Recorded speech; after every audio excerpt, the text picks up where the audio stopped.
আসসালামু আলাইকুম। তো আশা করি সবাই বৃষ্টির দিনে ভালো আছেন। তো আজকের ব্লগে সবাইকে স্বাগতম। আর আজকে আলোচনা করব আমাদের উন্নত বিশ্বের উন্নত টেকনোলজি সম্পর্কে, আমাদের বাংলাদেশের সম্পর্কে। আধুনিক সভ্যতা এবং উন্নত বিশ্বের সাথে তাল মিলিয়ে কিন্তু একত্রে হেঁটে চলেছে আমাদের বাংলাদেশ। তো কিছু কিছু ক্ষেত্রে সারা বিশ্বের থেকেও আমাদের বাংলাদেশ এগিয়ে আছে। যেমন বিশ্বে এই প্রথম আমাদের দেশের গাড়িগুলোতে কিন্তু দেশি টেকনোলজি ব্যবহার করার কারণে জলে এবং স্থলে সমানভাবে চলতে পারে সব ধরনের গাড়ি। তো আপনারা দেখতেই পাচ্ছেন যে বড় বড় গাড়ি কিন্তু নদী পার হয়ে এই দিকে চলে আসছে। তো ওই দিকে দুহার বা নবাবগঞ্জ যেতে হলে কিন্তু আমাদের আগে বুড়িগঙ্গা নদী পার হতে হতো বাবুবাজার ব্রিজের উপর দিয়ে।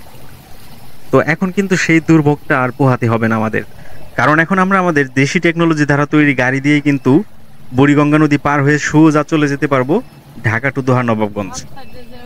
তো এখন আমি বুড়িগঙ্গা নদী পার হওয়ার উদ্দেশ্যে কিন্তু যাচ্ছি। তো আমার সামনে যে গলিটা দেখতে পাচ্ছেন, এগুলির পরেই কিন্তু বুড়িগঙ্গা নদী। তো আমরা প্রায় বুড়িগঙ্গা নদীর কাছাকাছি চলে আসছি। তো আপনারা দেখতেই পাচ্ছেন যে বুড়িগঙ্গার সেই দুর্গন্ধযুক্ত সুন্দর কালো পানি।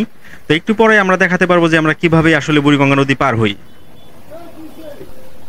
তো দেখতেই পাচ্ছেন আমরা এখন লাইনে দাঁড়িয়ে আছি, কারণ হচ্ছে সামনে দিয়ে বরিশালের যে নয়নমণি লঞ্চটা আছে ওইটা এখন পার হবে, তারপর আমরা গাড়ি নিয়ে আমরা নদী পার হয়ে যাব। তো আজকের ভিডিও লম্বা হওয়ার কারণে দেখাতে পারলাম না যে নদী কিভাবে পার হয়। তো পরবর্তী ভিডিওতে অবশ্যই দেখাবো, সাথে থাকবেন। সবাইকে ধন্যবাদ।